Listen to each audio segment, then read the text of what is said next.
TET and DSC 2026 అభ్యర్థులకు నమస్కారము. మరి టెట్ ఎగ్జామ్ 2026 పరీక్షలో సిద్ధమవుతున్నటువంటి అభ్యర్థులకు ఈరోజు పిఐ పర్స్పెక్టివ్స్ ఇన్ ఎడ్యుకేషన్ నుండి అయితే అత్యంత ముఖ్యమైన ఎంసీక్యూస్ను తీసుకొచ్చాం. ముఖ్యంగా ఉత్తర వేద కాలపు విద్యా విధానం, బౌద్ధ కాలపు విద్యా విధానం మరియు స్త్రీ విద్యకు సంబంధించినటువంటి ప్రశ్నలను మరి జవాబులను వివరణతో సహా మార్కులు సాధించాలనుకునే వారు ఈ వీడియోను చివరి వరకు తప్పకుండా చూడండి. మరి ఆలస్యం చేయకుండా మన ఎంసీక్యూఎస్ని అయితే ప్రాక్టీస్ ప్రారంభిద్దాం. ముఖ్యంగా విషయం ఏంటంటే ఒక్కో ప్రశ్నను జాగ్రత్తగా చదవండి. మీ జవాబులను ముందుగానే ఆలోచించి తర్వాత మీ సరైన జవాబును చెక్ చేసుకొని మీ యొక్క స్కోర్ను పెంచుకోండి. ఈ ఛానల్ మాత్రం తప్పకుండా లైక్ చేసి సబ్స్క్రైబ్ చేయండి. మీ యొక్క అభిప్రాయాన్ని కామెంట్లో తెలియచేయండి. మొదటి ప్రశ్న చూసినట్లయితే ఉత్తర వేద కాలంలో విద్యా కేంద్రాలు ఏవి? ప్రశ్న మొదటిది, ఉత్తర వేద కాలంలో విద్యా కేంద్రాలు ఏవి? ఆప్షన్స్ చూసినట్లయితే గురుకులాలు, దేవాలయాలు, విశ్వవిద్యాలయాలు, మసీదులు. అంటే ఇక్కడ చూడండి, విద్యా కేంద్రాలను అడగడం జరిగింది. ఉత్తర వేద కాలంలో విద్యా కేంద్రాలు ఏవి అంటే గురుకులాల కాదు, దేవాలయాల, విశ్వవిద్యాలయాల, మసీదుల, ఏది కరెక్ట్ అనుకుంటున్నారు? అంటే సరి అయినటువంటి జవాబు విద్యా కేంద్రాల్లో గురుకులాలు అనేది సరైన జవాబు. ఉత్తర వేద కాలంలో గురుకుల వ్యవస్థ ప్రధాన విద్యా కేంద్రంగా ఉండేదన్నమాట. ఉత్తర వేద కాలంలో గురుకుల వ్యవస్థ అనేది ప్రధాన విద్యా కేంద్రంగా ఉండేది. రెండవ ప్రశ్న చూసినట్లయితే ఉత్తర వేద కాలంలో విద్య యొక్క ప్రధాన లక్ష్యం ఏమిటి? ఇలా లక్ష్యాలు అడిగినప్పుడు చాలా మరి ఇంపార్టెంట్గా ఉంటుంది ఈ ప్రశ్న అనేది. ఉత్తర వేద కాలంలో విద్య యొక్క ప్రధాన లక్ష్యం ఏమిటి అన్నప్పుడు ఆప్షన్ చూసినట్లయితే ఏ ఉద్యోగము, బి ఆధ్యాత్మిక వికాసము, సి వ్యాపారము, డి రాజకీయాలు. సరైన సమాధానాన్ని గుర్తించండి. ఉత్తర వేద కాలంలో విద్య యొక్క ప్రధాన లక్ష్యం ఏమిటి? వీడియో చూస్తున్న వారు లైక్ చేయండి, సబ్స్క్రైబ్ చేయండి, కామెంట్ చేయండి. కొత్తగా ఎవరైతే చూస్తున్నారో వారు సబ్స్క్రైబ్ చేస్తే నేను చేసినటువంటి వీడియోలు మీకైతే రావడం జరుగుతుంది. మరి అతి త్వరలో టెట్ 2026 ఎగ్జామ్స్ అయితే జరగబోతున్నాయి కాబట్టి తప్పకుండా లైక్ చేసి సబ్స్క్రైబ్ చేయండి. కొత్త వాళ్ళు మాత్రము తప్పకుండా లైక్ చేస్తేనే మరి వీడియోస్ మీకు చేరడం జరుగుతుంది. ఉత్తర వేద కాలంలో విద్య యొక్క ప్రధాన లక్ష్యం ఏమిటి? ఆప్షన్స్ చూసినట్లయితే ఉద్యోగము, ఆధ్యాత్మిక వికాసము, వ్యాపారము, రాజకీయాలు. మరి ఇందులో సరైన సమాధానము చూసినట్లయితే ఆధ్యాత్మిక వికాసము, వ్యాపారము, రాజకీయాలు, ఉద్యోగం. ఇందులో సరైన సమాధానము రాజకీయాలు కాదు, వ్యాపారం కాదు, ఉద్యోగం కాదు. రెండవ ప్రశ్నకు సరైన సమాధానము బి సరైన ఆన్సర్ అవుతుంది. బి అనేది ఎందుకనంటే విద్య ద్వారా మోక్షప్రాప్తి, నైతిక విలువలు, వ్యక్తిత్వ వికాస లక్ష్యాలుగా ఉండేవి కాబట్టి మరి దీనికి సరైన సమాధానం ఆధ్యాత్మిక వికాసం అనేది అవుతుంది. మూడవ ప్రశ్న, గురుకులంలో విద్యార్థిని ఏమని పిలిచేవారు? ఇది చాలా ఇంపార్టెంట్. గురుకులంలో విద్యార్థిని ఏమని పిలిచేవారు అంటే శిష్యుడునా? ఆప్షన్ బి ఉపాధ్యాయుడు, ఆప్షన్ సి భిక్షువు, డి రాజకుమారుడు. సరైన సమాధానం మీకు తెలిసినట్లయితే కామెంట్లో తెలియజేయండి. రాజకుమారుడు కాదు, భిక్షువు కాదు, ఉపాధ్యాయుడు కాదు. ఏమని పిలుస్తారు విద్యార్థిని అంటే శిష్యుడు. ఎందుకంటే గురువు వద్ద విద్య నేర్చుకునే వారిని శిష్యుడు అంటారు కాబట్టి గురుకులంలో విద్యార్థిని శిష్యుడు అని అంటారు. సరైన సమాధానం ఏ అవుతుంది. నాలుగవ ప్రశ్న చూసినట్లయితే ఉత్తర వేద కాలంలో బోధన మాధ్యమం ఏ విధంగా ఉండేది? ఏది? ఉత్తర వేదకాలంలో బోధనా మాధ్యమం ఏది అంటే ఆప్షన్స్ చూసినట్లయితే తెలుగు, హిందీ, సంస్కృతం, ప్రాకృతం. సరైన సమాధానాన్ని గుర్తించండి. నాలుగవ ప్రశ్న, ప్రాకృతం కాదు, హిందీ కాదు, తెలుగు కాదు. సరైన సమాధానం చూసినట్లయితే ఇక్కడ సంస్కృతం. ఎందుకంటే వేదాలు, ఉపనిషత్తులు సంస్కృత భాషలో బోధించబడేవి కాబట్టి సరైన సమాధానము సి అవుతుంది. ఐదవ ప్రశ్న చూసినట్లయితే ఉపనయన సంస్కారం దేనికి సంబంధించింది? ఆప్షన్స్ చూడండి, సరిగ్గా చూడండి, ప్రశ్న సరిగ్గా చదవండి. ప్రశ్న చదివితేనే ఆప్షన్స్ అనేది అర్థమవుతుంది. కాబట్టి ఉపనయన సంస్కారం దేనికి సంబంధించింది?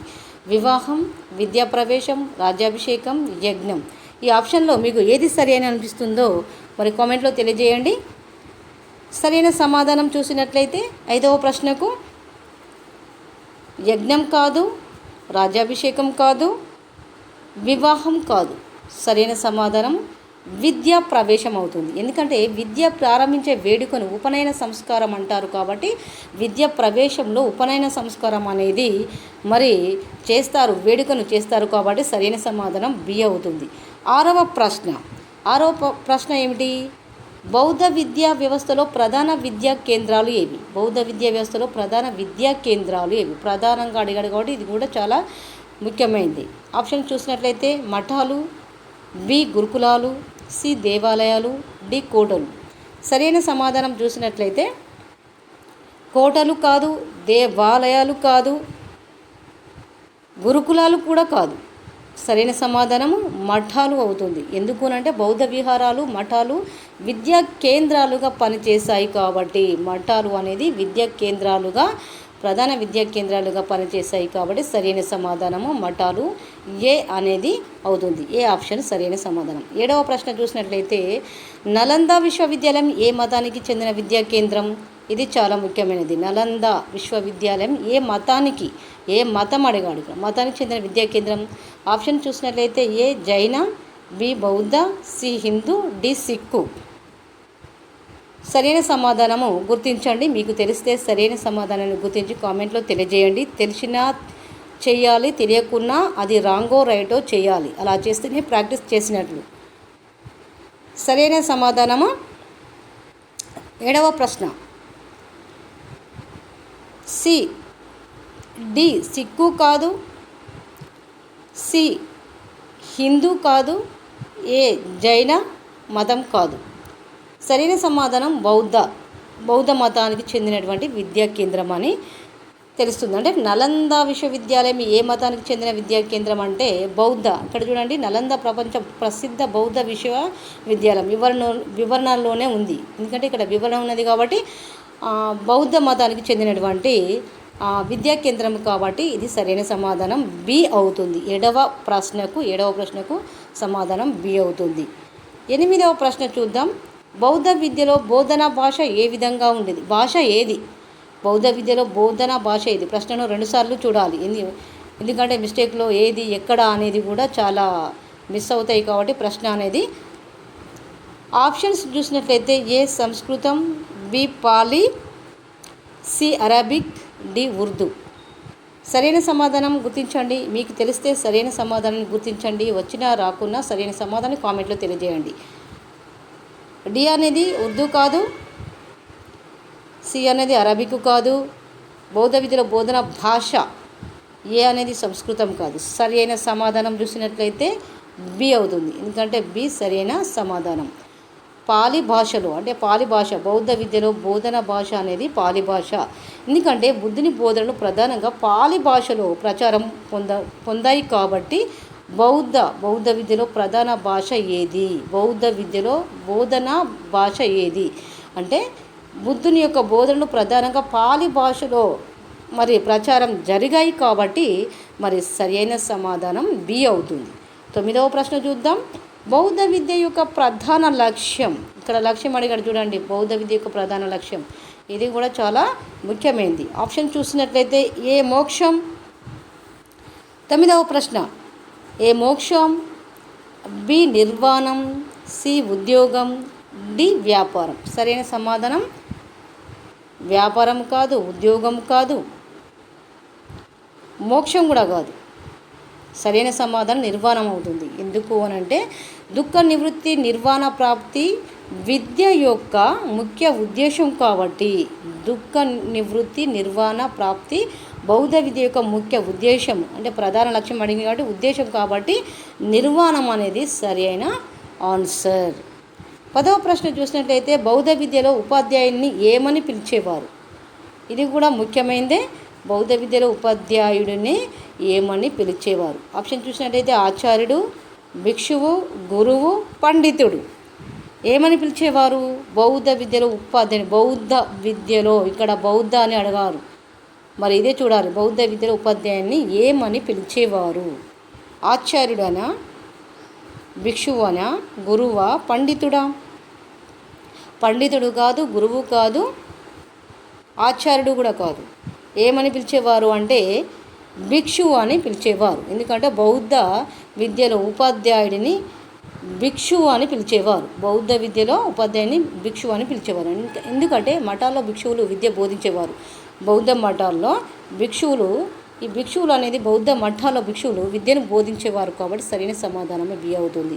11వ ప్రశ్న, స్త్రీ విద్య ప్రధానంగా, ఇక్కడ స్త్రీ అనేది ఉంటుంది. స్త్రీ విద్య ప్రధానంగా దేనికి సంబంధించింది? స్త్రీ విద్య గణితానిక, తంత్ర విద్యక, వైద్యానిక, ఖగోళ శాస్త్రానిక? స్త్రీ విద్య అనేది దేనికి సంబంధించింది? స్త్రీ విద్య దేనికి సంబంధించింది అనుకుంటున్నారు? గణితం, తంత్ర విద్య, వైద్య, ఖగోళ శాస్త్రం. 11వ ప్రశ్నకు సమాధానము గుర్తించండి. ఖగోళ శాస్త్రం కాదు, వైద్య శాస్త్రం కాదు, వైద్యానికి సంబంధించింది కాదు, గణితానికి సంబంధించింది కాదు. మరి దేనికి అని అంటే తంత్ర విద్యకు సంబంధించింది. స్త్రీ విద్య ప్రధానంగా దేనికి సంబంధించింది? దేనికి సంబంధించింది అంటే తంత్ర విద్యకు సంబంధించింది. అంటే స్త్రీ విద్య అనేది శక్తి ఆరాధనకు సంబంధించిన తాంత్రిక సంప్రదాయం కాబట్టి, తాంత్రిక అనేది బాగా గుర్తుపెట్టుకోవాలి. స్త్రీ విద్య, ఇక్కడ స్త్రీ విద్య అనేది శక్తి ఆరాధనకు సంబంధించిన తాంత్రిక సంప్రదాయం కాబట్టి సరైన సమాధానం తంత్ర విద్య అవుతుంది. 11వ ప్రశ్నకు ఆన్సర్ బి, తంత్ర విద్య సరైన సమాధానం. 12వ ప్రశ్న, స్త్రీ విద్యలో ప్రధాన దేవత ఎవరు? ఇక్కడ ప్రధాన దేవత ఎవరు అని అడగడం జరిగింది. స్త్రీ విద్యలో ప్రధాన దేవత ఎవరు? సరస్వతినా, లక్ష్మీనా, లలిత, త్రిపుర సుందర, పార్వతీనా? మరి ఎవరు అనుకుంటున్నారు? అంటే డి పార్వతి కాదు, లక్ష్మి కాదు, సరస్వతి కాదు. సరైన సమాధానం చూసినట్లయితే లలిత త్రిపుర సుందరి. స్త్రీ విద్యలో ప్రధాన దేవత ఎవరు? లలిత త్రిపుర సుందరి. అంటే ఇది వేదకాల విద్యలో స్త్రీ విద్య ప్రధాన దేవత ఎవరు అంటే లలిత త్రిపుర సుందరి. శ్రీ విద్య సంప్రదాయంలో లలిత త్రిపుర సుందరి పరమ దేవతగా ఉండేది కాబట్టి శ్రీ విద్య యొక్క ప్రధాన దేవత మరియు లలిత త్రిపుర సుందరి సరైన సమాధానం అవుతుంది. సి సరైన సమాధానం. 13వ ప్రశ్న, బౌద్ధ విద్యలో ప్రవేశం పొందిన వారిని ఏమంటారు? బౌద్ధ విద్యలో ప్రవేశం పొందిన వారిని ఏమంటారు? బౌద్ధ విద్య అని అడగడం జరిగింది. ప్రవేశం పొందిన వారిని ఏమంటారు? 13వ ప్రశ్న, శిష్యుడు అంటారా, బ్రహ్మచారి అంటారా, సమనుడు అంటారా, యోగి అంటారా? ఏమని అంటారు? సరైన సమాధానం చూసినట్లయితే బౌద్ధ విద్యలో ప్రవేశం పొందిన వారిని ఏమంటారు? బ్రహ్మచారి కాదు, శిష్యుడు కాదు, యోగి కాదు, సమనుడు అని అంటారు. బౌద్ధ విద్యలో ప్రవేశం పొందిన వారిని ఏమంటారు అంటే సమనుడు అని అంటారు. ఎందుకంటే బౌద్ధ సన్యాస జీవనాన్ని ఎవరైతే అనుసరిస్తున్నారో వాళ్ళను సమనులు అంటారు. దీనికి అర్థం ఏంటిదంటే బౌద్ధ విద్యలో ప్రవేశం పొందినటువంటి వారు ఎవరు? సమనుడు. ఈ సమనుడు ఎవరు అంటే బౌద్ధ సన్యాస జీవనాన్ని అనుసరించినటువంటి వారిని సమనులు అంటారు. బౌద్ధ సన్యాస జీవనాన్ని అనుసరించే వారిని సమనులు అంటారు. కాబట్టి సరైన సమాధానము సి అవుతుంది. 14వ ప్రశ్న చూసినట్లయితే గురుకుల విద్యా విధానంలో ప్రధాన బోధనా పద్ధతి ఏది? ఆప్షన్ చూసినట్లయితే ప్రయోగ పద్ధతి, ఉపన్యాస పద్ధతి, శ్రవణ మనన నిధి ధ్యాసన పద్ధతి, ప్రాజెక్టు పద్ధతి. మరి గురుకుల విద్యా విధానంలో ప్రధాన బోధన పద్ధతి ఏది? ప్రధానంగా గురుకుల విద్యా విధానంలో ఏంటిది ప్రధానం? ప్రయోగ పద్ధతినా? కాదు. ఉపన్యాస పద్ధతి ఉంటుందా? కాదు. ప్రాజెక్టు పద్ధతి ఉంటుందా? కాదు.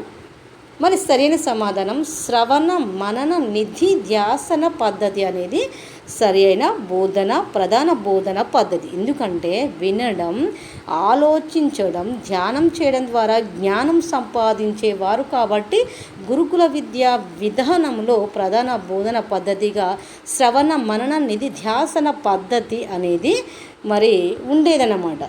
కాబట్టి సరైన సమాధానం సి అవుతుంది. చివరి ప్రశ్న 15వ ప్రశ్నకు మీరే సమాధానం చెప్పాలి. మీరు కామెంట్లో తెలియచేయండి. మరి బౌద్ధ విద్య అందరికీ అందుబాటులో ఉండడానికి ప్రధాన కారణం ఏమిటి? ప్రశ్న చదువుతున్నాను, సరైన సమాధానం మీరు కామెంట్లో తెలియచేయండి.